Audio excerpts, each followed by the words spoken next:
जिस उपदेश से राम जी को राजकुमार भगवान राम बने, वो उपदेश आप सुन रहे हैं। कितना ऊंचा ग्रंथ है। इसको वाल्मीकि रामायण भी बोलते, योग वशिष्ठ महारामायण भी बोलते। राम तीर्थ ने इसी का बार बार अध्ययन किया था।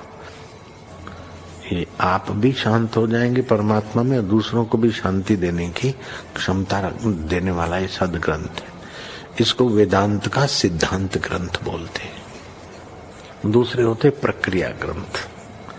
ये करके फिर कब वो आचार्य बनो तब समझो, ये तो थोड़ा पढ़ो और फिर वही सिद्धांत की बात। तो बार बार योग वशिष्ठ महारामायण विचारने योग। ओम श्री सद्गुरु परमात्मने नमः। श्री वशिष्ठ जी बोले, हे राम जी,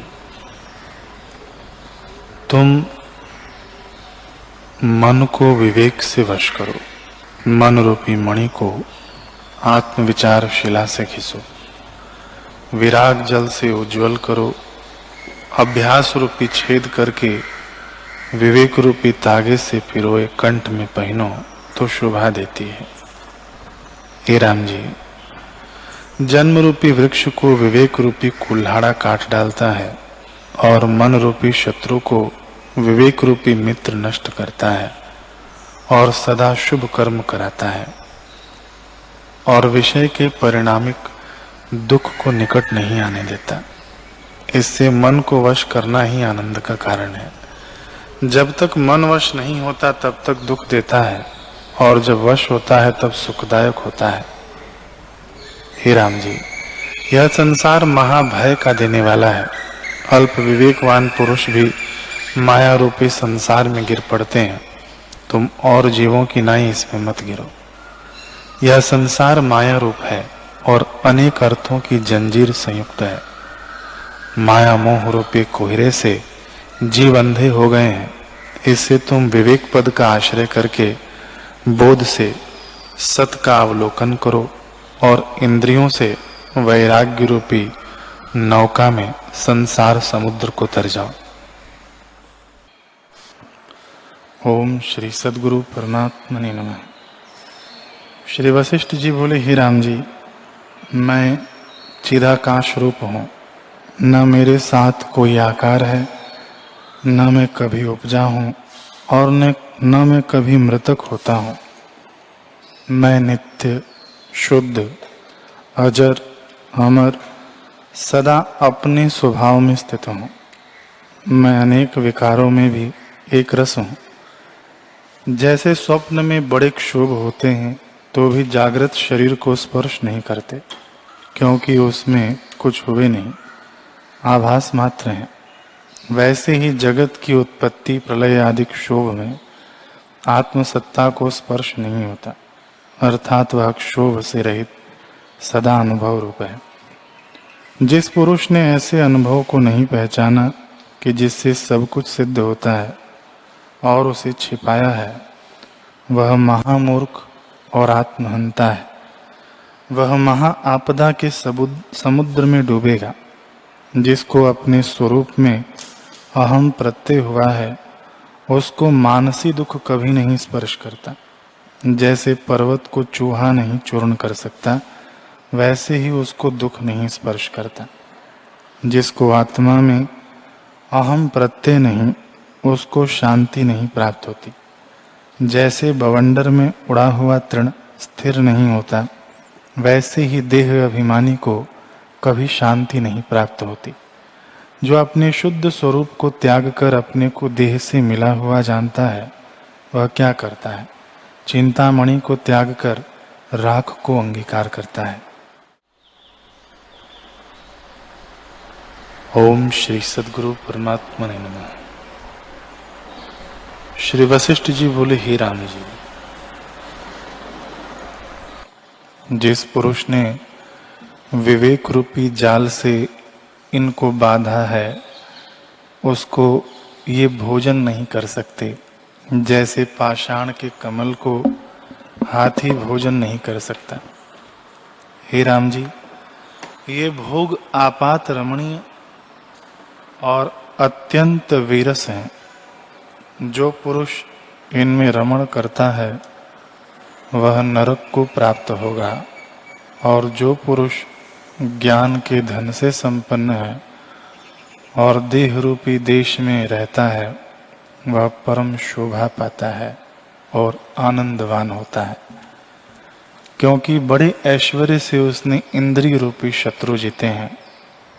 हे राम जी, स्वर्ण के मंदिर में रहने से ऐसा सुख नहीं मिलता जैसा निर्वासनिक ज्ञानवान को होता है। जिस पुरुष ने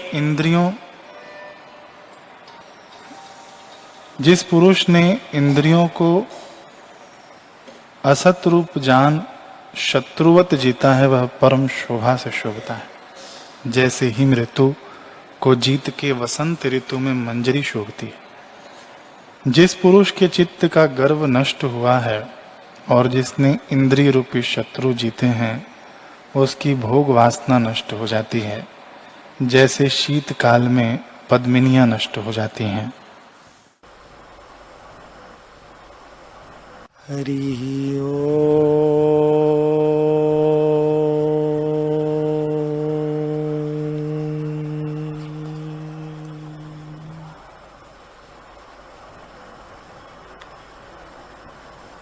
हरि ओम।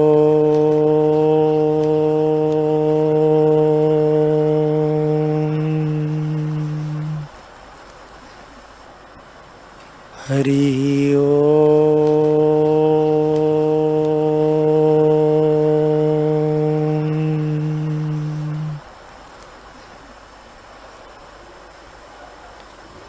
ओम श्री सद्गुरु परमात्मने नमः। श्री योग वासिष्ठ महारामायण निर्वाण प्रकरण सर्ग 165। श्री वशिष्ठ जी बोले, हे राम जी, इस प्रकार मूढ़ मन रूपी हिरण भटकता है, इससे मेरा यही आशीर्वाद है कि तुमको उस वृक्ष का संग हो। जब उस वृक्ष के निकट जीव जाता है तब शांति होती है। जब उसके नीचे आ बैठता है तब तीनों ताप अंतःकरण से मिट जाते हैं। जितने विषय रूपी वृक्ष हैं, उनके निकट गया हुआ मन रूपी मृग शांति नहीं पाता, पर जब समाधान रूपी वृक्ष के निकट आता है तब शांति पाता है और बुद्धि खिल उठती है। जैसे सूर्यमुखी कमल सूर्य को देखकर खिल उठता है, उस वृक्ष के अनुभव रूपी फल और शास्त्र विचार रूपी पत्तों और फूलों को देखकर वह बड़ा आनंद पाता है। फिर उस वृक्ष के ऊपर चढ़ जाता है और पृथ्वी का त्याग करता है।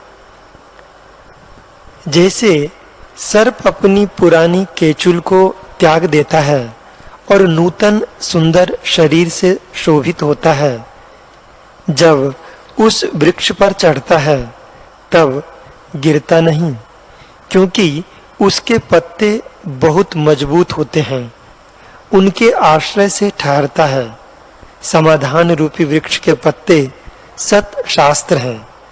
जब समाधान रूपी वृक्ष से जीव उतरता है तब शास्त्र के अर्थ में ठहरता है और जितने पदार्थ देखता है वे उसे मिट्टी धूल से जान पड़ते हैं। तब वह अपनी पिछली चेष्टा को स्मरण करके पछताता है। जैसे कोई मद्यपान करके नीच चेष्टा करे तो जब मद उतरता है तब पछताता है, वैसे ही मन रूपी मृग अपनी पिछली चेष्टा को धिक्कारता है और कहता है कि बड़ा आश्चर्य है जो मैं इतने काल तक इस वृक्ष से विमुख हुआ भटकता रहा, अब मुझको शांति हुई है। जैसे दिन की तपन न रहने पर चंद्रमुखी कमलिनी को शांति होती है, वैसे ही मन रूपी मृग को शांति होती है। हे राम जी, पुत्र, धन, स्त्री आदि जो दिखते हैं उनको वह संकल्पपूर्व और स्वप्न सदृश देखता है। जैसे स्वप्न से जागकर कोई स्वप्नपुर को स्मरण करता है परंतु उसमें अभिमान नहीं होता, वैसे ही उसमें भी अभिमान नहीं होता। जब जीव अनुभव रूपी फल को खाता है तब बड़ा आनंद पाता है जिसको वाणी नहीं कह सकती। वह शांत निर्मल और निरतिशय पद को प्राप्त होता है। जो मन का विषय हो वह सातिशय पद है और जो मन का विषय नहीं है वह निरतिशय पद है। जो इंद्रियों का विषय है उसका नाश भी होता है और जो इंद्रियों और मन का विषय नहीं उसका नाश नहीं होता। वह मनुष्य उसी अविनाशी पद को पाता है। जैसे किसी को बाण लगता है और उसकी विरोधी बूटी उसके सामने रखिए तो निकल आता है, वैसे ही अनुभव रूपी बूटी को सामने रखने पर मोह बंधन रूपी शर खुल पड़ते हैं और वह परम पद पाता है। हे राम जी, ज्ञानवान जगत से मृतक हो जाता है, वह संसार से निर्लिप्त रहता है। जैसे काष्ठ अग्नि के बिना शांत हो जाती है, वैसे ही वासना से रहित ज्ञानवान की चेष्टा शांत हो जाती है। अर्थात संसार की सत्यता से रहित चेष्टा होती है और फिर संसार रूपी अग्नि नहीं प्रज्वलित होती। तब द्वैत और अद्वैत की कल्पना भी मिट जाती है। यह उन्मत्त की तरह अपने स्वरूप में मगन रहता है। जैसे मरुस्थल के मार्ग में चलने वाला पथिक धूप की इच्छा नहीं करता, वैसे ही ज्ञानी विषयों की तृष्णा नहीं करता। जिसने आत्म अनुभव रूपी अमृत पान किया है उसको विषय रूपी कांजी की इच्छा नहीं रहती। वह पुरुष सदा निर्वासनिक है। जब जीव निर्वासनिक होता है तब चंचल मन की वृत्ति सब लीन हो जाती है और केवल आत्म तत्व मात्र शेष रहता है। मैं, मेरा इत्यादि भावना नष्ट हो जाती है। जब तक चित्त का संबंध होता है तब तक मैं और मेरा प्रतीत होता है और जब चित्त का संबंध मिट जाता है तब एक हो जाता है। जैसे एक सूखा और एक गीला काष्ठ होता है। सूखा शुद्ध और गीला उपाधिक कहता है और जब जल सूख जाता है तब वह भी शुद्ध हो जाता है। वैसे ही जब मन की उपाधि नष्ट हो जाती है तब शुद्ध आत्मा ही रहता है और एक रस भासित होता है। हे राम जी, संसार भ्रम से द्वितीय भासित होता है। जैसे पत्थर की शिला में पुतली अनउपजी ही भासित होती है, जो ना सत्य है और ना असत। यदि उन्हें पत्थर से भिन्न करके देखिए तो सत्य नहीं और जो शिला में देखिए तो वही है। वैसे ही जगत आत्मा से भिन्न होकर सत्य नहीं है और आत्म सत्ता में आत्म रूप ही है। जैसे छोटे बालक के हृदय में जगत का शब्द अर्थ कुछ नहीं होता, वैसे ही ज्ञानी की चेष्टा भी प्रारब्ध वेग से होती है। उसके हृदय में जगत के शब्द अर्थ का अभाव होता है। हे राम जी, जो कुछ प्रारब्ध होता है वह शुभ हो अथवा अशुभ अवश्य प्राप्त होता है, मिटता नहीं। जैसे मेघ से गिरती हुई बूंद नहीं नष्ट होती, मेघ मंत्र शक्ति से नष्ट होता है, तैसे ही उस जीव का भी प्रारब्ध कर्म नष्ट नहीं होता, परंतु वह उसमें बंधता नहीं है। अज्ञानी को संसार सत्य लगता है और भिन्न भिन्न पदार्थ संयुक्त प्रतीत होता है, क्योंकि उसकी समझ में पदार्थ सत्य होते हैं। पर ज्ञानी के हृदय में आत्मा का ज्ञान है, उसको संसार की सत्यता नहीं प्रतीत होती।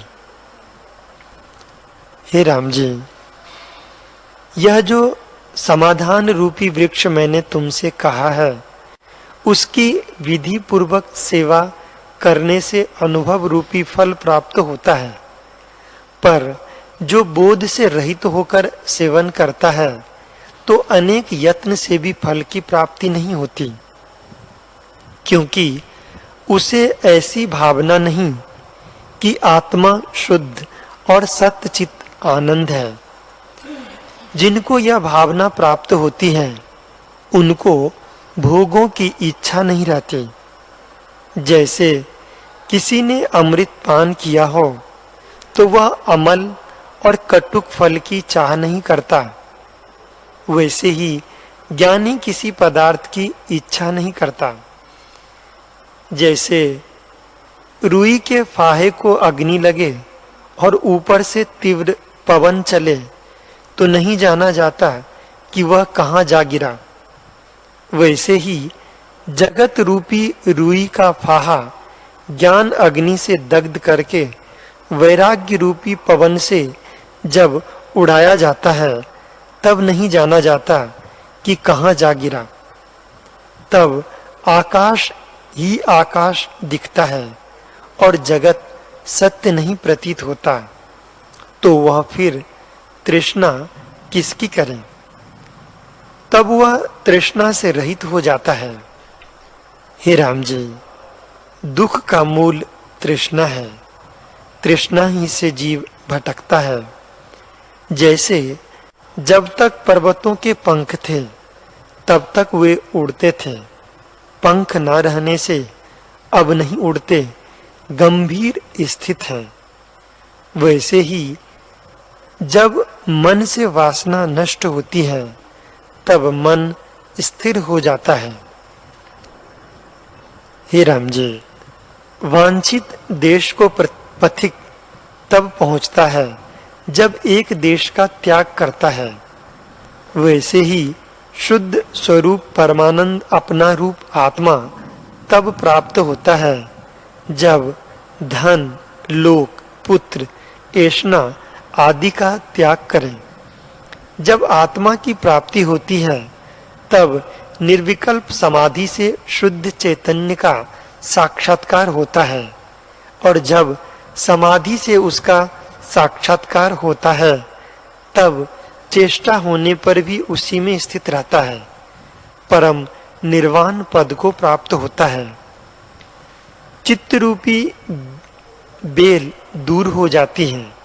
जैसे रस्सी में जो बल होता है उसको खींचकर फिर छोड़ते हैं तब वह सीधी हो जाती है, वैसे ही जिसको समाधि में चैतन्य का साक्षात्कार होता है उसको उत्थान काल में भी वही भासित होता है, पर जिसको उसका प्रमाद है उसको जगत भासित होता है।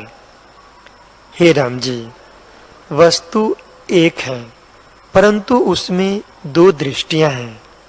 जैसे रस्सी एक है पर सम्यक दर्शी को रस्सी दिखती है और असम्यक दर्शी को सर्प, वैसे ही ज्ञानवान को आत्मा प्रतीत होता है और अज्ञानी को जगत दिखता है।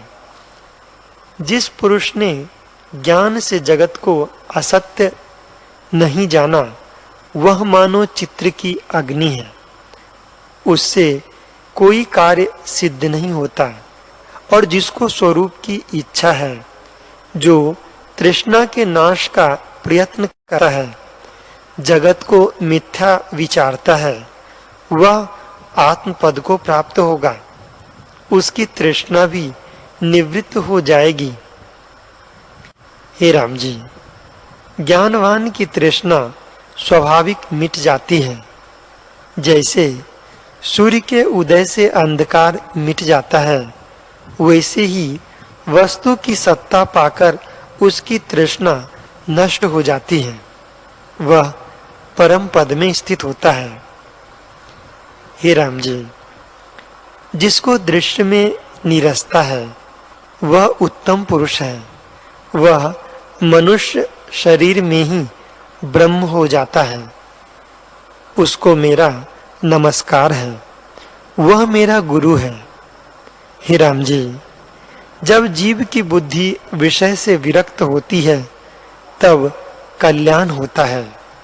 वैराग्य से बोध होता है और बोध से वैराग्य होता है, क्योंकि दोनों संबंधित परस्पर सापेक्ष हैं।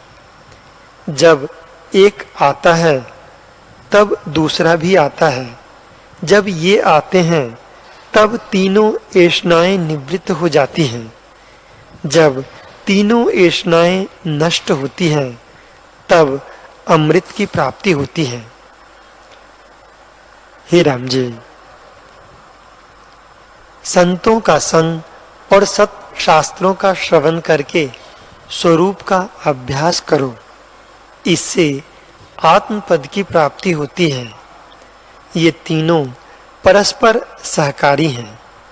जैसे 8 पांव वाला कीट प्रथम चरण को रखकर और चरणों को रखता है तब सुख से चला जाता है, वैसे ही संतों के संग और सत शास्त्रों के सुनने से जो आत्मपद का अभ्यास करता है वह शीघ्र ही आत्मपद को प्राप्त होता है।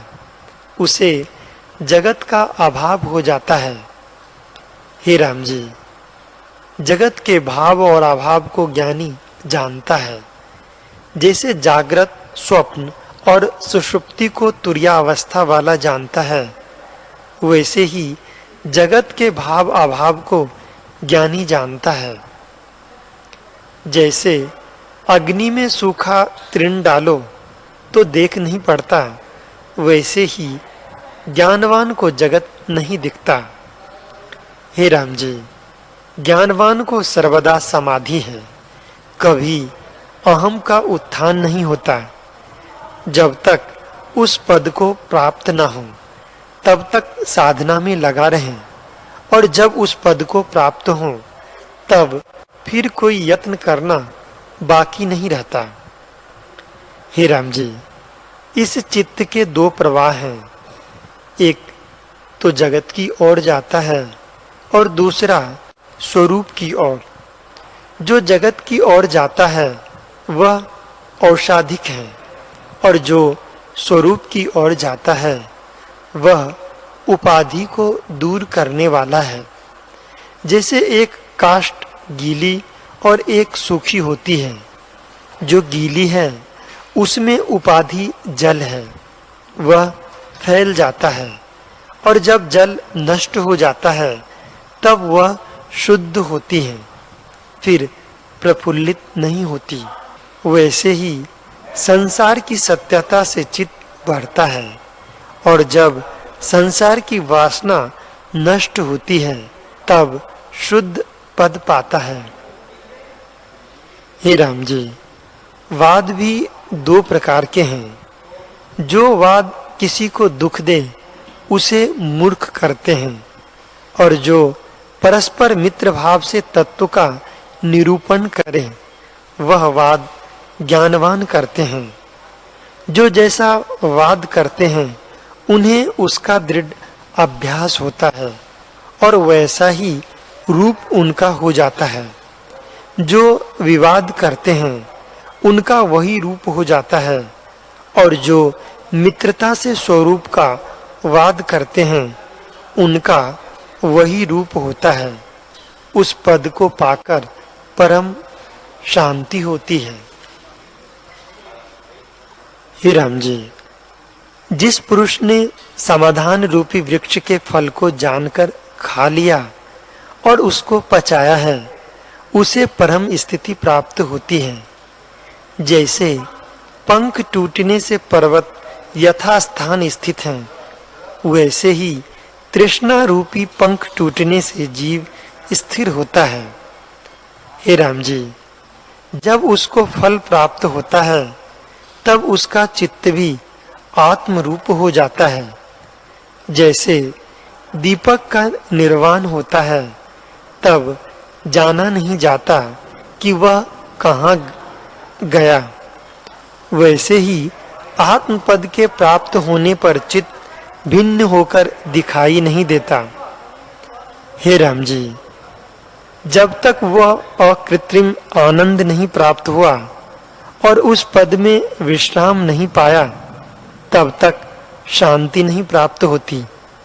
वह पद निर्गुण, शुद्ध, स्वच्छ और परम शांत है। जब उस पद में स्थिति होती है तब परम समाधि हो जाती है। ऐसा त्रिलोकी में कोई नहीं जो उसको समाधि से उतारे। जैसे चित्त की मूर्ति होती है, वैसे ही उसकी अवस्था होती है। उसकी सब चेष्टा इच्छा से रहित होती हैं। जैसे पंख से रहित पर्वत स्थिर होता है, वैसे ही मन संकल्प विकल्प से रहित हो जाता है और शांति पद को प्राप्त होता है। हे राम जी, जिसके मन में संसार का अभाव हुआ है, वह शांति पद को प्राप्त होता है। जब तक वासना से युक्त है, तब तक मन है। जिस क्रम और युक्ति से वासना का क्षय हो, वही कर्तव्य है। हे राम जी, जब वासना का क्षय होता है, तब बोध रूप शेष रहता है। इसलिए जिस क्रम से वह प्राप्त हो, वही करना चाहिए, क्योंकि उस पद के प्राप्त हुए बिना शांति कभी न होगी। जब चित्त उस पद की ओर आवे, तब शांत होकर दुख से रहित और अविनाशी हो, क्योंकि सबका आत्मा निर्विभाग, अनंत, परम शांति रूप और सबके कर्म के फल का देखने वाला है। हे राम जी, जब ऐसे पद को जीव प्राप्त होता है, तब उसको वासना के उत्थान काल में भी आत्मा ही भासित होता है, द्वैत नहीं दिखता। तब समाधि से उत्थान कैसे हो? ऐसा कोई समर्थ नहीं कि उसको समाधि से उतारे। जब ऐसा पद प्राप्त होता है, तब संसार नीरस लगता है। हे राम जी, जब तक मनुष्य मूर्तिवत नहीं होता, तब तक विषय का त्याग करे, और जब ऐसी दशा हो, तब कुछ कर्तव्य नहीं रहता। त्याग करें अथवा ना करें, यह मुझे निश्चय है कि जब ज्ञान उपजेगा, तब मनुष्य विषयों से विरक्त हो जाएगा। ब्रह्म से काष्ठ पर्यंत जितने पदार्थ हैं, वे सब उसको नीरस हो जाते हैं। ऐसा जो पुरुष है, उसको सदा समाधि है। हे राम जी, जिसको समाधि का सुख मिल जाता है, वह स्वाभाविक समाधि की ओर आता है। जैसे वर्षा काल की नदी स्वाभाविक समुद्र को जाती है, वैसे ही वह पुरुष समाधि की ओर लगा रहता है। जो पुरुष विषयों से विरक्त और आत्माराम होता है, उसकी वज्रसार किसी दृढ़ स्थित होती है। जैसे पंख से रहित पर्वत स्थिर होते हैं, वैसे ही जिस पुरुष ने संसार को नीरस जानकर त्याग दिया है और आत्मा में क्रीड़ा करके तृप्त हुआ है, उसकी मति चलायमान नहीं होती। हे राम जी, जिस पुरुष की चेष्टा भी होती है पर जो संकल्प विकल्प से रहित है वह सदा मुक्त रूप है।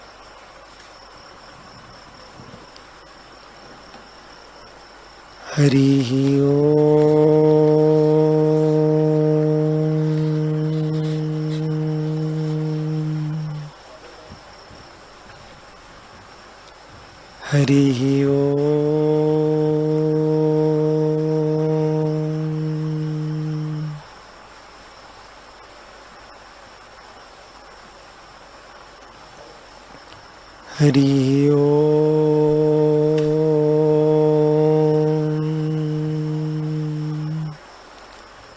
ओम सहना भवतु सहनो भुनक्तु सवीर्यं करवावहै तेजस्विनावधीतमस्तु मा विद्विषावहै। ओम शांति शांति शांति। श्री सद्गुरुदेव भगवान की जय।